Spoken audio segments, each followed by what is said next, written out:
A esta hora la situación entre Ucrania y Rusia no hace más que tensarse. Varios ataques con drones sobre territorio ruso tensan mucho más la cuestión. Ha habido una respuesta por parte de Rusia muy fuerte. Enclaves muy importantes de Ucrania están siendo parte de esa represalia. Y Víctor Orbán, un hombre que tiene cierto grado de alianza con Vladimir Putin, está diciendo que el único que puede parar esto y que crezca todavía más es Donald Trump. Una declaración que llama bastante la atención. No hace falta que les diga cuál es el marco. El marco es la muerte, en lo que todo indicaría es un accidente aéreo, de Yevgeny Prigozhin. Y a partir de ahora, lo que puede pasar con las brigadas Wagner. Vamos a hablar con quien sabe realmente del tema y nos puede ilustrar. Es Muki Tenenbaum. Muki, un saludo muy cordial. ¿Cómo estás? Hola Pepe, ¿cómo estás hoy? Bien, mirando un poco la evolución del cuadro de situación y este tema de las milicias Wagner, que en los últimos tiempos estaban actuando un poco más en África para consolidar determinadas posiciones. Ha muerto Prigozhin y entonces ahora hay una cantidad de interrogantes sobre esto. Contanos un poco, por favor. Bueno, primero tenemos que tomar en cuenta que hablemos de la muerte de Prigozhin, porque la muerte de Prigozhin todavía no se terminó. Se sigue muriendo Prigozhin. Mm. Lo que estamos viendo es un proceso y vamos aprendiendo más. Lo más importante, o de las cosas más importantes que pasaron hoy, fue que el Kremlin aceptó que existe una posibilidad buena de que esto no fue un accidente. Que el Kremlin haya dicho eso le saca un poco de sospecha a todo el proceso, porque si no, la lógica es que en estos casos, especialmente en ese tipo de dictaduras, se tiene una línea y se mantiene la línea y fue un accidente y se terminó. Al punto que están dispuestos a traer a la CAO, ¿sí? A la Civil Aviation Organization, la organización de aviación civil, que es la que investiga accidentes en general. Entonces, la pregunta primero es por qué el Kremlin hoy está tomando esa posición. O por qué no tuvo nada que ver, que cosa que por supuesto no tiene sentido, porque hay muchas otras indicaciones de que esto, de hecho, cui bono, ¿sí? ¿A quién le beneficia esto? Bueno, le beneficia a Putin, por supuesto. Yo creo que si tenemos que pensar por qué lo está haciendo es porque está, quizás, por acusar a Ucrania, aprovechando de que esta noche hubo un bombardeo brutal de varios drones en 6 bases distintas, destruyendo aviones en tierra, como en la Guerra de los 6 días. Israel se lo hizo a Egipto. Ayer demostraron que pueden llegar a cualquier región en la Rusia europea y hacer un desastre. No me sorprendería que esto es lo que los motivó. Entonces, van a traer a la CAO va a decir hubo un accidente, hubo una bomba, explotó, fue un misil o lo que sea, y con eso acusan a Ucrania y se sacan a sí mismos del lugar. La historia de Prigozhin Yevgeny Prigozhin es un personaje especial porque fue el chef de Putin. Él era el chef de él directamente, ¿sí? Estamos hablando de un hombre que como vos decís, maneja las milicias Wagner, que tienen 5.000 soldados en 9 países africanos. 9 países, entre ellos está el país de la República de África Central, está Chad, está Malí, hay una lista larga de países, incluso Madagascar, incluso de los 2 lados de África están allá. Así que Wagner es muy importante y tiene que ver más y más y más con el dominio o con la influencia rusa en África. Además pasaron cosas curiosas, como la persona, primero lo enterraron en un cementerio privado. ¿Qué quiere decir privado? Que no cualquiera puede acceder, porque no quieren hacer de él un héroe, ¿sí? Recordemos que él trató de tirar abajo al gobierno de Putin, ¿sí? O por lo menos estaba contra Shoigu, contra el ministro de Defensa, pero claramente estaba dirigido contra Putin el tema. Entonces, cuando él, todas estas cosas, él lo entierra en este cementerio privado y aparece una mujer, teóricamente la viuda de Prigozhin, que viene a dejar flores. Y hoy ya había bastantes detalles, incluso yo hablé con gente, con disidentes, que dicen que parece que ella misma es una doble. Ahora, vos fíjate, un país donde no solamente Putin tiene dobles, sino que las viudas tienen dobles. Es increíble.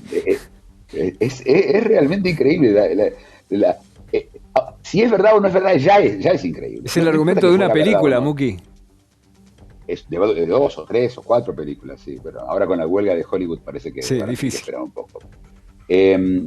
Otra cosa más, Putin aprovecha todo esto o utiliza y dio una orden para evitar de vuelta motines. Entonces, Moscow Times, hoy el diario en inglés, que es lo más independiente que hay en Rusia, anuncia que hay preparativos para evitar un nuevo levantamiento. Y hay alguien que podría estar detrás de ese levantamiento, que es Kadyrov. Pero no sé si vos querés que siga explicando lo de Kadyrov o No, querés Kadyrov, preguntarme sí, algo. porque es una figura muy interesante para mirar el futuro mediato, no sé si inmediato, pero sí inmediato de Rusia y de Vladimir Putin en particular. Contanos, por favor.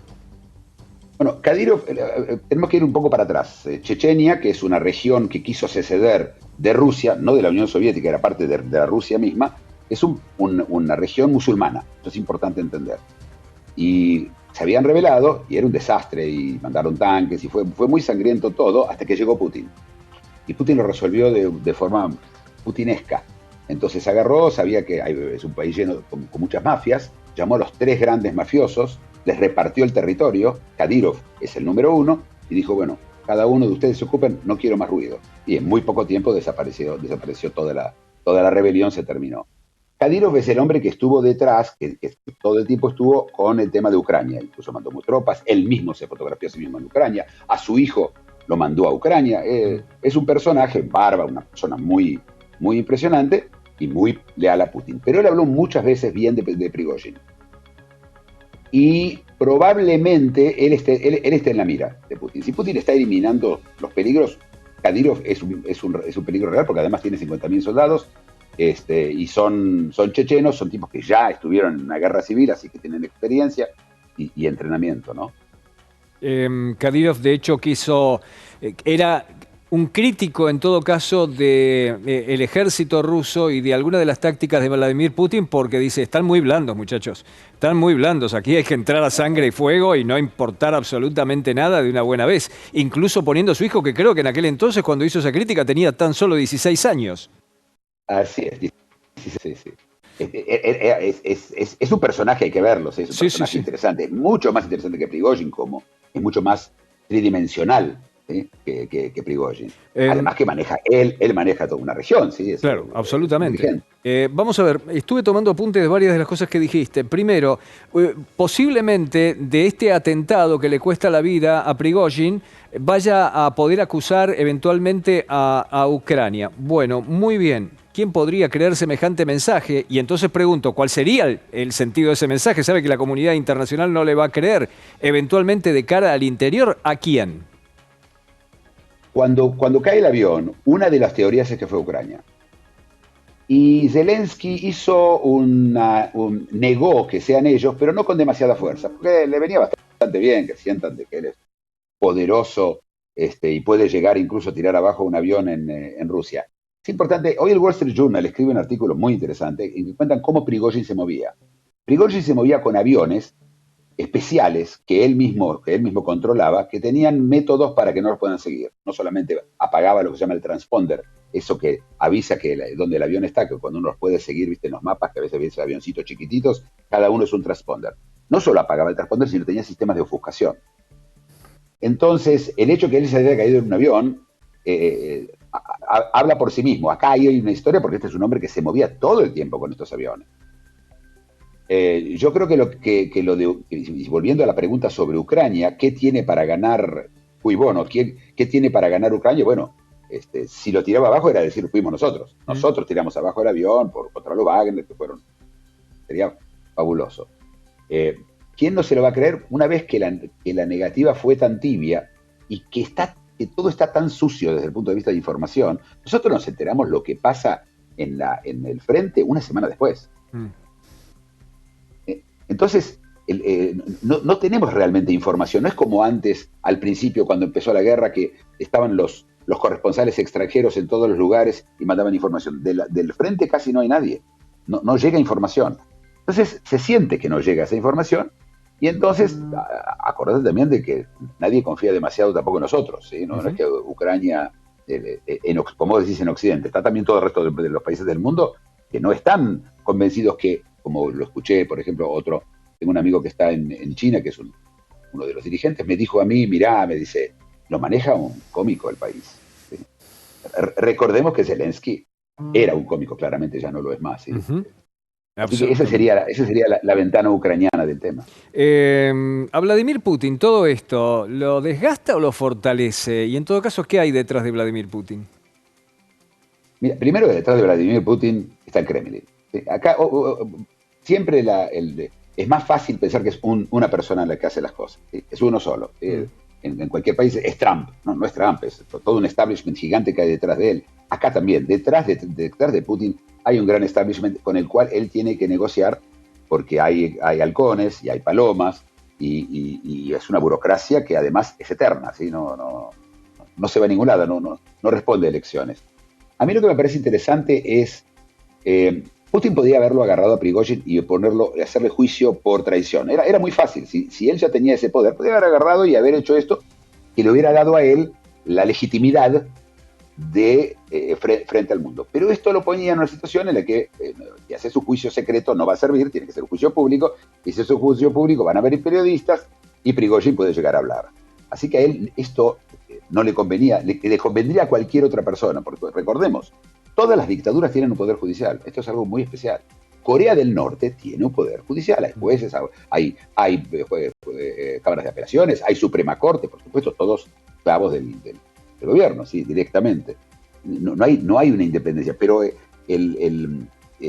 hacer un juicio tiene esa cosa de que en Occidente se ve un poco mejor, hay un juicio, tuvo derechos, etc. Yo creo que estamos hablando de una situación en este momento en la que Putin hizo todo lo que podía hacer, y te recuerdo, este no es el primer asesinato. O sea, Rusia tiene una historia, tiene una historia especial de asesinatos con la mano escondida. Pero historia, te puedo contar, desde Iván el Terrible en el siglo XVI, que empezó con la primera policía secreta, pasando por el asesinato de León Trotsky en México en 1940, que era el gran opositor de Stalin.